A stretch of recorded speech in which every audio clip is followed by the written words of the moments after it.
이렇게 쉽게 말씀을 좀 풀어갈 겁니다. 그러니까 무거운 주제지만 여러분들이 잘 들으실 수 있도록 하고요. 그 자리가 많이 비좁은 것 같은데 앞자리에 한 줄이 비어 있습니다. 안내하는 분들 앞자리에 한 줄 비어 있으니까 안내해도 될 것 같고요. 오늘 2부 예배를 드리면서 제가 놀라운 기적을 체험했어요. 뭐냐면 제가 설교를 굉장히 짧게 했는데 시간이 빨리 지나가더라고요. 그래서 아마 그런 기적이 3부에도 있지 않을까. 그래서 여러분들이 제가 설교는 짧게 할 텐데 시간이 빨리 좀 갑니다. 그러니까 좀 마음 편안하게 들으시고, 왜냐하면 중요한 말씀이기 때문에 앞으로 한 달 동안 교회론에 관한 말씀을 나누게 됩니다. 오늘 첫 번째 주제, 우리 교회는 건물이 아닙니다. 이런 주제를 가지고 말씀을 나누려고 합니다. 뭐라고요? 우리 교회는 건물이 아닙니다. 이걸 잘 생각하셔야 돼요. 자, 왜 예루살렘에 모인 이 교회는 사람들에게, 예수를 믿지 않는 사람들에게 매력적이었을까요? 그 당시의 상황을 우리들이 이해할 필요가 있죠. 당시 유대는 로마의 속국이었어요. 그러니까 유대 사람들은요, 로마의 속국이었기 때문에 그들에게 돈을 내야 됐어요. 세금을 걷어서 늘 바치는 거예요. 그러니까 늘 궁핍한 겁니다. 그리고 그 와중에 늘 어느 나라나 그래 매국노들이 있어요. 그 돈을 착취해서 자기의 부를 이루는 민족들이 있었고요. 심지어 교회에까지, 이 예루살렘 성전에까지 제사장들과 사두개인들과 레위인들, 예배를 드리는 사람들이 타락했습니다. 어떻게 타락했는지 아세요?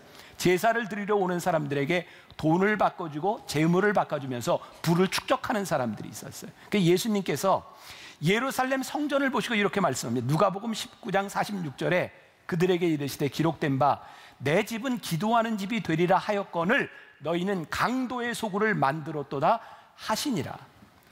그러니까 예루살렘 성전에서 일어났던 일들이 뭐냐면 강도의 소굴이었던 거예요. 그런데 오순절 성령 강림을 경험한 사람들이 모여서 한 일이 뭐였냐면 그들이 가지고 있는 것들을 필요한 사람들의 필요를 따라 나누어 주기 시작한 거예요. 그리고 성경은 그들의 삶을 뭐라고 기록하고 있는지 아세요? 사도행전 4장 32절부터 35절까지 보니까 믿는 무리가 한 마음과 한 뜻이 되어 모든 물건을 서로 통용하고 자기 재물을 조금이라도 자기 것이라 하는 이가 하나도 없더라. 사도들이 큰 권능으로 주 예수의 부활을 증언하니 무리가 큰 은혜를 받아 그 중에 가난한 사람이 없으니 이는 밭과 집 있는 자는 팔아 그 판 것의 값을 가져다가 사도들의 발 아래 두매 그들이 각 사람의 필요를 따라 나누어 줍니다.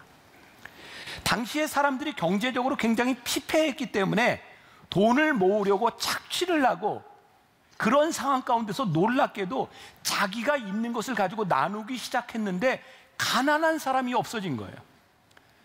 그 교회 공동체를 보면서 예수를 믿지 않는 사람들이 얼마나 매력적으로 생각했을까요?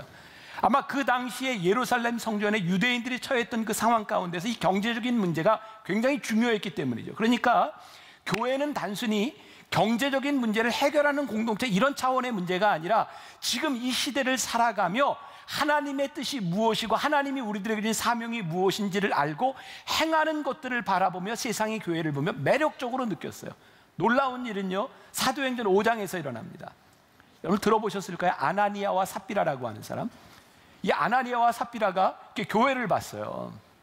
이 사람은 제자는 아니었던 것 같아요. 믿음이 좋은 사람도 아니었던 것 같아요. 그런데 이런 의구심이 든 거죠. 어떻게 예수 믿는 사람들은 자기가 있는 것을 팔아 가난한 사람에 나누어 줄 수 있는가? 그들의 삶이 부러웠던 거예요. 그래서 아나니아와 삽비라가 나도 좀 해보리라. 그래서 밭을 팝니다.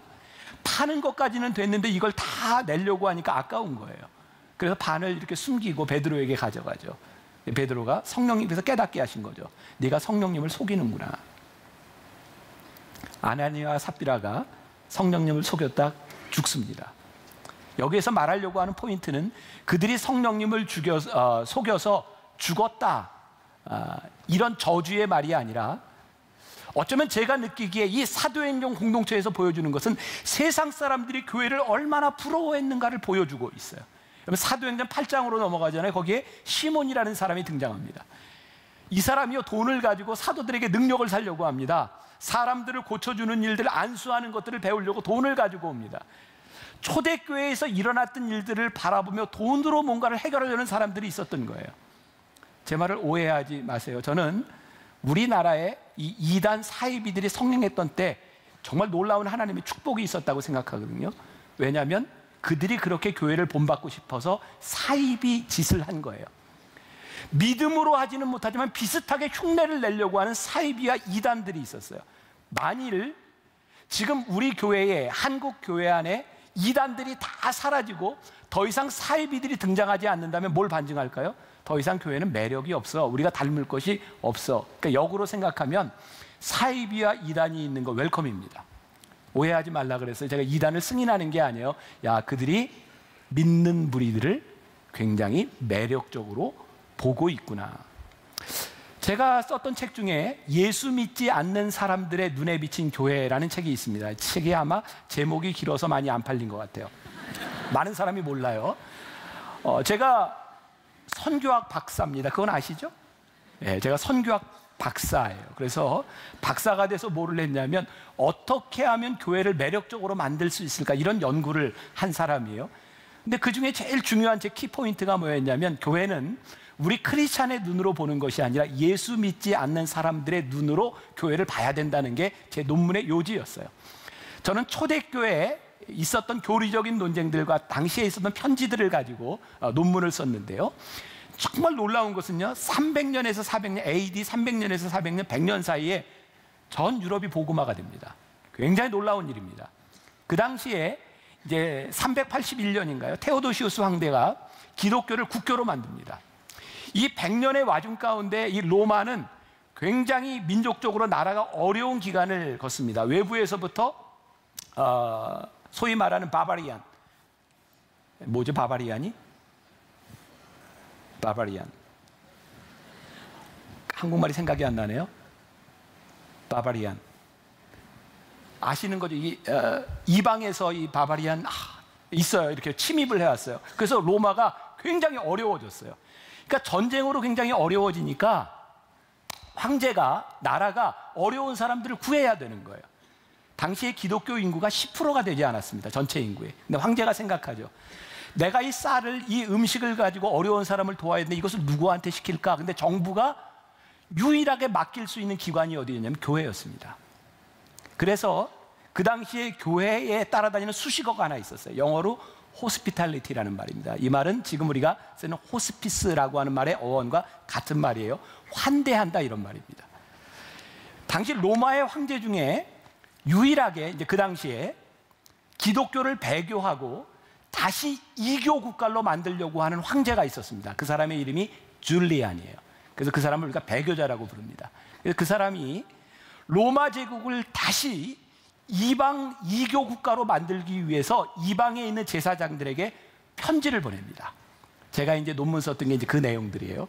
근데 놀랍게 그 황제가 이방에 있는 제사장들에게 편지를 보내면서 이교를 부흥하고 기독교를 없애기 위한 제일 중요한 방법이 뭐였냐면 기독교를 본받아라는 글이었습니다.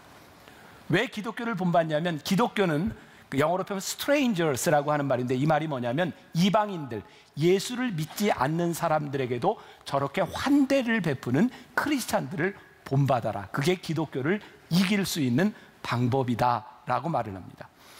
기독교를 없애려고 하는 이방 황제의 머리 가운데 기독교를 없애기 위해서 본 것이 뭐냐면 기독교의 매력적인 모습이었습니다. 우리도 이것을 본받아야 한다는 거였어요. 놀랍지 않습니까? 하나님을 믿지 않는 사람들이 하나님을 믿는 공동체를 칭송하는 거예요.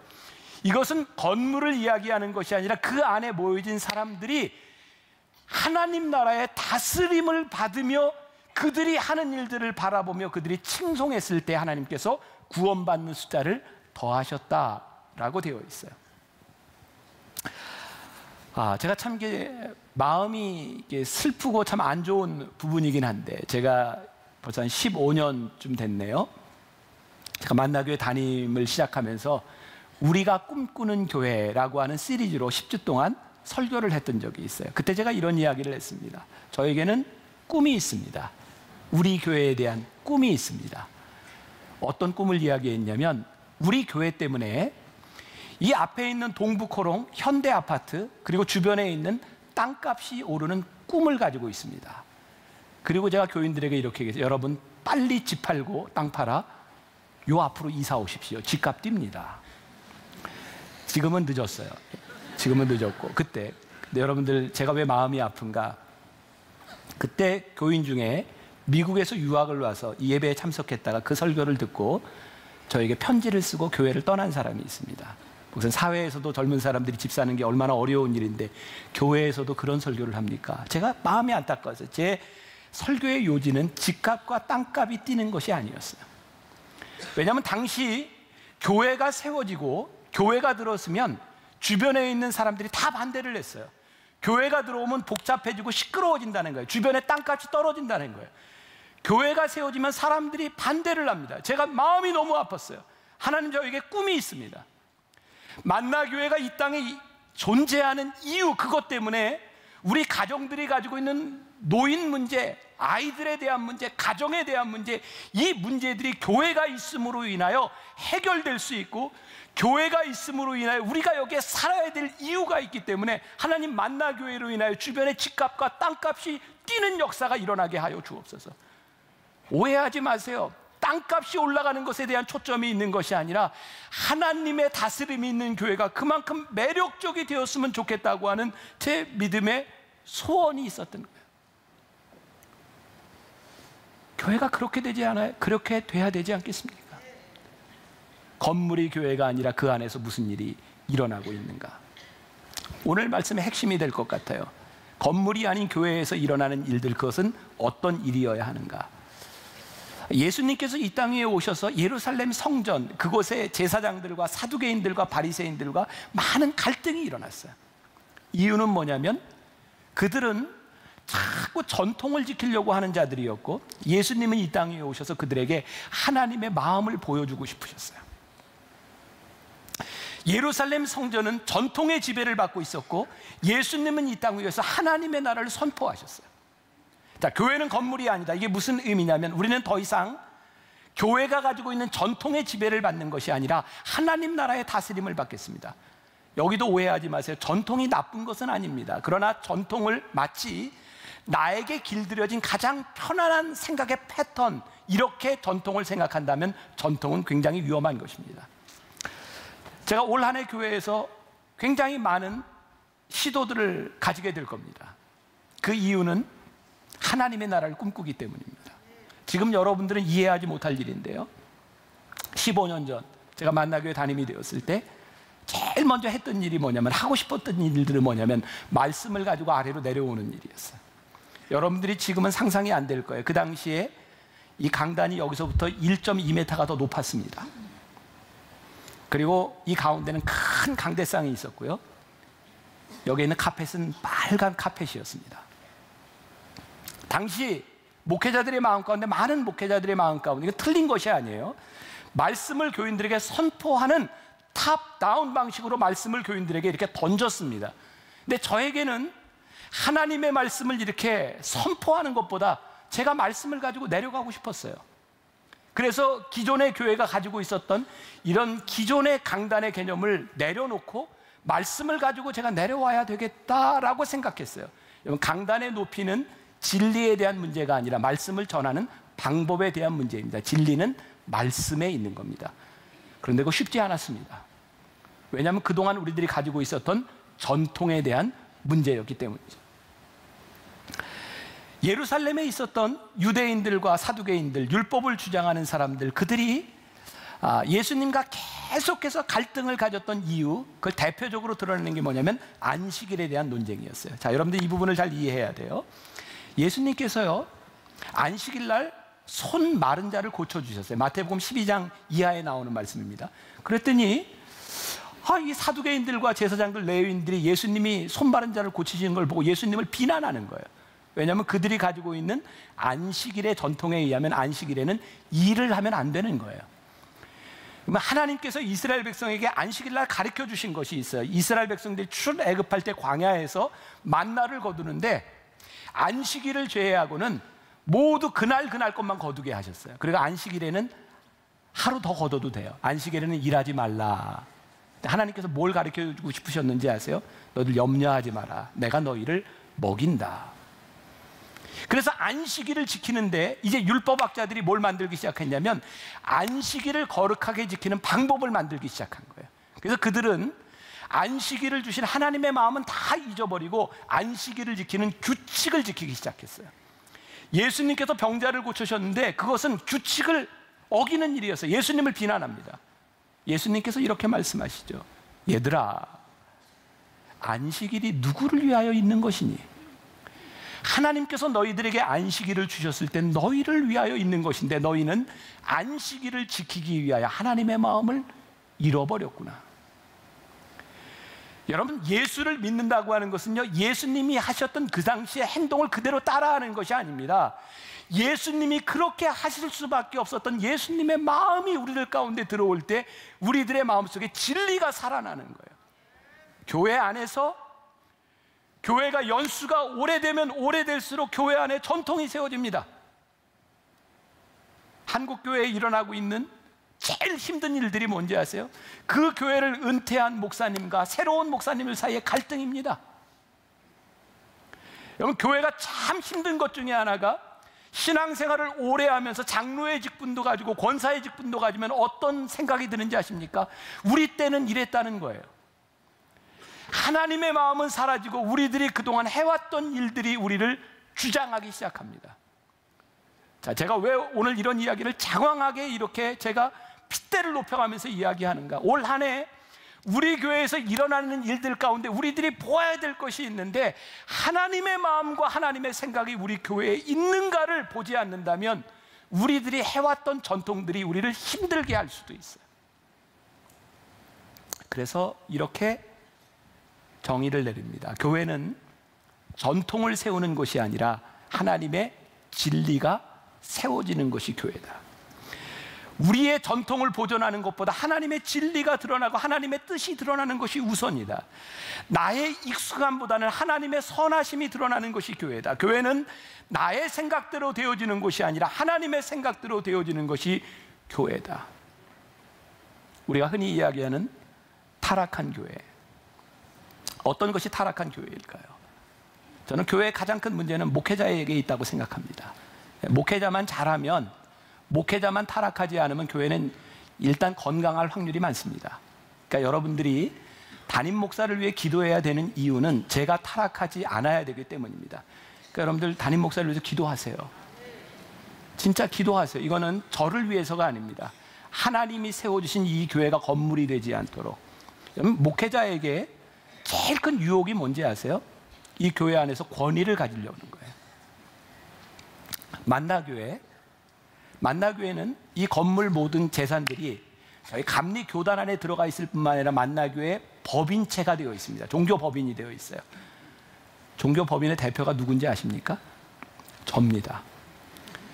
교회가 건물이라고 이야기할 때 우리는 거기에 오너십을 누가 가지냐면 거기에 주인이 누구냐, 대장이 누구냐라고 생각합니다. 그래서 목회자는 이 건물을 다스리는 자로 교인들에게 주도권을 가지고 교인들에게 권위를 가지려고 합니다. 그러면 교회는 타락하기 시작합니다. 죄송합니다. 교회는 목회자의 권위를 주장하는 것이 아니라 하나님의 주대심이 드러나야 되는 거예요. 그동안 우리는 교회에서 이런 얘기 참 많이 듣지 않았습니까? 옛날에 부흥사 목사님들이 오셔서 이런 설교를 하셨어요. 기억나세요? 여러분, 축복받는 사람이 되려면 담임 목사님에게 잘하세요. 아멘. 옛날 부흥의 생각 안 나세요? 담임 목사님에게 잘하면 여러분들 1대, 2대, 3대까지 축복받습니다. 믿습니까? 이런 얘기 많이 들었어요. 또 그거 가지고는 안 돼요. 여러분, 담임 목사님한테 잘못하고 대역하면 저주받습니다. 믿습니까? 그럼 더 무서워지는 거예요. 이거 내가 이러면 안 되는데. 그래서 우리는 자꾸 이 안에서 목회를 하고 있는 목회자에게 자꾸 어떤 권위를 부여하고 그 목회자에게 잘해야 되는 것으로 생각했습니다. 그런데요, 교회가 교회되기 위해서 정말 중요한 것이 있는데 뭐냐면 이 교회의 담임 목사인 제가 하나님의 주대심을 먼저 인정하기 시작하면서 교회는 하나님의 것이라고 하는 것을 인정하면서 여러분들이 이 신앙생활은 이 공동체의 주인이 하나님이라는 것을 인정하지 않으면 교회는 쉽게 타락할 수 있는 거예요. 여러분, 교회 안에서 제일 무서운 게 뭔지 아세요? 여기서 제가 강단에서 여러분들에게 예언을 해요. 여러분들에게 축복을 얘기해요. 여러분들에게 저주를 이야기해요. 그러면 저는 여러분들에게 주도권을 갖습니다. 제가 여러분들에게 이런 이야기를 하면 여러분들을 휘두를 수 있습니다. 왜? 인간은 근원적으로 두려움에 대한 두려움을 가지고 있기 때문이에요. 근데 그게 아니라는 거죠. 이 교회를 다스리는 이시는 건물이 아니라 하나님이시라는 것을 우리들이 인정하기 시작할 때, 주 대심이 살아날 때 교회는 교회일 수 있는 거죠. 다 그런 것은 아니지만 몇몇 교회에서 그런 일들이 있었어요. 부목사님들이 있는 교회인데 2년, 3년 정도 되면 맡고 있는 교구, 우리 교회에서는 동산이라고 하죠. 자꾸 바꿉니다. 이유 가운데 하나는 목사님들이 교회에서 교인들과 너무 친해져서 사람들이 너무 좋아하면 안 되고 교회가 갈라진다는 거예요. 저는 이 부분에서는 참 쉽게 극복이 됐던 것 같아요. 저는 동산 목사님들, 부목사님들이 잘하는 게 너무 좋아요. 그리고 제가 직접 이렇게 얘기합니다. 만일 어느 때가 돼서 우리 목사님이, 우리 교회 부목사님이 나가서 개척을 한다거나 나간다고 할 때 교인들에게 이렇게 선포하세요. 나와 함께 나갑시다. 그때 따라 나가는 사람이 많을수록 목회를 잘한 겁니다. 아멘? 무서우세요? 여러분들 제가 이렇게 진짜 그렇게 하려고 그래요. 왜? 이 교회를 다스리는 주인이, 건물 주인이 저라고 하면 여기에서 사람이 나가는 것이 얼마나 아깝겠습니까? 그런데 하나님의 다스림 가운데 있고 교회가 건물이 아니라고 할 때는 여기에 있는 목사님들이 교인들과 함께 하나님의 다스림이 일어나는 또 하나의 공동체가 만들어진다면 하나님이 기뻐하실 수 있지 않겠습니까? 그러니까 우리가 건물로 교회를 볼 때와 하나님의 다스림으로 교회를 볼 때 성도와 목회자의 관계도 달라지게 되어 있는 거예요. 우리 교인들 중에 이런 고민을 한 사람이 꽤 많더라고요. 만나교회 등록을 하기 전에 고민했던 이유 가운데 하나는 만나교회가 감리교회라는 거예요. 내가 장로교회를 다녔는데, 침례교회를 다녔는데, 순복음교회를 다녔는데 여기가 감리교회이기 때문에 고민이 되었다는 거예요. 여러분, 얼마나 우리들이 하나님 앞에서 우매하게 교회를 생각했는가. 하나님은 감리교회를 세우시지 않았어요. 장로교회를 세우지 않았어요. 순복음을 세우시지 않았어요. 그것은 사람들이 세운 거예요. 하나님은 오로지 교회를 주는 그리스도시요 살아계신 하나님의 아들입니다라고 주장하는 믿음의 고백 위에서 교회를 세우셨어요. 그러니까 우리는 주님을 믿음으로 고백하는 이 로드십을, 하나님 나라를 인정하는 사람들이면 우리들이 다 형제와 자매일 수 있는 거예요. 그 사람이 나와 예배드리는 방식이 조금 틀려요. 교회에 대한 교단이라고 하는 이름도 틀려요. 괜찮아요. 우리는 예수 그리스도를 주로 고백하는 사람들이기 때문에 우리는 한 몸을 이룰 수 있는 거예요. 옛날에 어떤 목사님이 그런 설교를 했던 것 같아요. 우리가 예수님을 믿으면 우리의 피 혈액형이 바뀝니다. 여러분, 혈액형이 뭐예요? 우리 A형도 있고 B형도 있고 O형도 있고 AB형도 있잖아요. 참고로 이야기하면요, 남자들 중에 제일 좋은 혈액형이 O형이라 그러죠. 그리고 여자들 중에 이렇게 AB형을 가진 여자를 데리고 살 수 있는 남자는 O형밖에 없다 그러죠. 제가 O형이고 제 아내가 AB형인데요. 2부 예배를 마치고 나서 제 아내가 저에게 심각하게 와서 그 수정하라고, O형을 돌보고 살 수 있는 여자는 AB형밖에 없다, 뭐 이렇게 수정하라고 얘기를 했지만 아무튼 제가 O형입니다. 네. 그런데 우리들이 교회에서 그런 얘기를 들었었어요. 예수를 믿으면 우리들이 J형이 됩니다. J형이 무슨 형인지 아시죠? Jesus. 예수님의 피로 변합니다. 여러분, 피가 같으면 어떤 일들이 일어나요? 수혈이 가능합니다. 우리가 다 다른 피를 가졌는데요, 예수를 믿으면 우리들이 J형이 되는 거예요. 예수님의 피로 우리들이 하나가 되는 거예요. 더 이상 교단과 교회, 그것이 중요한 것이 아니라 우리들이 하나님의 다스림을 받는 것이 우리들에게 제일 중요하다라고 하는 것을 우리들이 깨닫게 되는 거죠. 여러분들, 교회 목회자들이 제일 많이 착각하는 것 중에 하나가 있습니다. 뭐냐면 목회자들의 80% 이상이 본인이 설교를 굉장히 잘한다고 생각한답니다. 이유가 뭔지 아세요? 저희도 이제 나가면서 교인들이 인사를 하지만 대개 교인들이요, 목사님들하고 나가면서 인사를 할 때 악수하면서 어떤 인사를 해요? 목사님, 설교에 은혜 받았습니다 라고 이야기를 하죠. 교인들 중에 굳이 은혜를 안 받았는데 목사님한테 오늘 목사님 제가 설교에 은혜가 안 되네요, 이렇게 인사하는 사람은 없습니다. 그러니까 목사님은 예배를 끝나고 만나는 사람들에게서 늘 어떤 얘기를 듣냐면 은혜 받았습니다라는 얘기를 듣습니다. 근데 사실은 말하지 않는 많은 다수가 있습니다. 근데 착각하는 거죠. 저도 동일합니다. 목사는요, 우리들이 이 교회 안에 있는 우리 공동체는요, 다 부족한 것이 있고요, 다 연약한 것이 있습니다. 교회에서 내가 늘 잘한다고 하는 내가 내 일을 한다고 생각하는 것이 아니라 나를 통하여 하나님의 나라가 이루어지고 하나님의 뜻이 이루어지고 하나님의 다스림을 받는가, 이것을 생각하지 않는다면 우리는 굉장히 위험한 가운데 빠질 수 있는 거예요. 솔직한 고백이에요. 제가 언젠가 변화산 새벽기도회를 할 때였어요. 그때 제가 금식하면서 예배를 인도할 때였는데 일주일 동안 이제 금식하면서 인도했었어요. 근데 제일 힘든 게 뭐였냐면 금식하는 목사에 대한 교인들의 기대였어요. 그럼 한 3일쯤 금식하면 이제 살이 빠지는 게 보입니다. 이렇게 볼이 조금 들어가요. 끝나고 이렇게 나가면서 인사를 하는데 교인들이 저한테 목사님 힘드시죠? 그런데 목사님 얼굴에서 광채가 나요. 그 얘기를 들으면 배고프다는 얘기를 할 수가 없습니다. 그런데 혼자 그냥 참아야 되는 거예요. 그때는요, 마지막 날이 되면 늘 환자를 위해 기도하던 때입니다. 그러니까 벌써 오래전이죠. 제가 금식하면서 찬양 인도하고 기도 인도하고 설교 인도하고 너무너무 힘든 거예요. 근데 힘든 건 육체가 힘든 게 아니라 교인들의 기대 때문이었어요. 여러분, 금식하면 단순히 배고픈 게 아니라 이제 백가죽이 등에 붙는 것 같은 아픔 같은 게 있어요. 제가 토요일 날 잠을 자려고 누웠는데 잠이 안 오는 거예요. 뒤척뒤척하고 있어요. 제 아내가 저한테 묻더라고요. 왜 잠을 못 자냐고. 제가 내일 환자들을 위해 기도해야 되는데 너무 걱정이 된다. 그랬더니 제 아내가 그러더라고요. 왜 걱정하냐고. 고치시는 분은 하나님인데 왜 자기가 걱정하냐고. 그 얘기를 들으니까 그렇더라고요. 그래서 그냥 잤어요. 기억하는 분이 있는지 몰라요. 그때 제가 환자들을 위해 안수하며 기도하려고 하다 그때 찬양하다가 주 하나님, 오늘 이게 3부 예배 때 기억이 안 나네요. 주는 나의 치료자, 말씀으로 날 고치시네. 주는 나의 치료자. 이 찬양을 부르는데요, 제 안에 막 확신이 드는 거야. 이거 하나님이 하시는 일이지, 하나님이 하시는 일이지. 그래서 그때 교인들이 그렇게 얘기했어요. 여러분, 제가 오늘 안수 안 합니다. 여러분들 아픈 곳에 여러분들이 손을 얹고 기도하고 찬양하세요. 하나님이 하십니다. 저는 그때 저희가 아주 작은 경험이었는지 모르지만 하나님의 일을 하심을 제가 믿음으로 고백했어요. 내가 하는 일이 아니구나. 하나님이 나를 통해서 하시는 일이구나. 그리고 제가 알았어요. 저에게는 신유의 은사가 없다는 사실을. 참 놀라운 일인데요. 가끔 교인들이 제 앞에 와서 이렇게 마치고 나면 기도를 부탁하는 분이 있어요. 제가 기도합니다. 그럼 몇 주가 지났어요. 어떤 교인이 와서 이야기해요. 목사님, 그때 목사님 함께 기도했는데요, 제가 병이 나왔어요. 제가 신유의 은사가 없다는 얘기는 저는 기억도 나지 않습니다.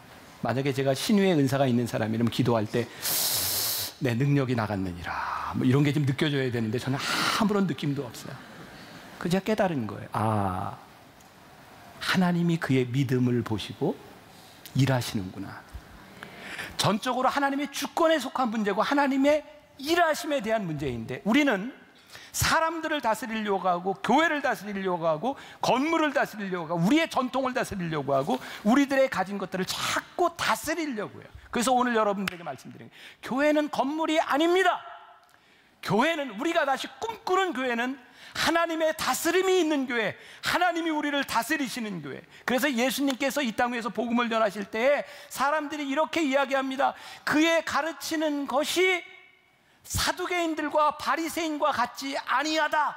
그에게는 권세가 있다. 예수님이 하신 일이 무슨 일이에요? 하나님의 나라를 선포하셨기 때문에. 예수님께서 하시던 방식이 세상 방식과 다른 하늘나라의 방식이기 때문에 그 예수님이 하시는 일에 권세가 있었다라고 말씀하고 있어요. 말씀을 마무리합니다. 교회의 의미는 우리가 얼마나 열심히 일했느냐 혹은 얼마나 사람이 많이 모이느냐의 문제가 아니라 교회가 진정으로 하나님이 원하시는 목적을 위해 사용되고 있는가, 교인들이 그 목적을 위해 헌신하고 있는가, 그것이 교회입니다. 이번 주간에 제가 페이스북에 글을 하나 썼어요. 그 글 제목이 공공의 적이었습니다. 지난 주간에 그냥 우연히 TV를 보게 되었는데 잠깐 그 부분이었어요. 공공의 적이라고 하는 오래된 영화였어요.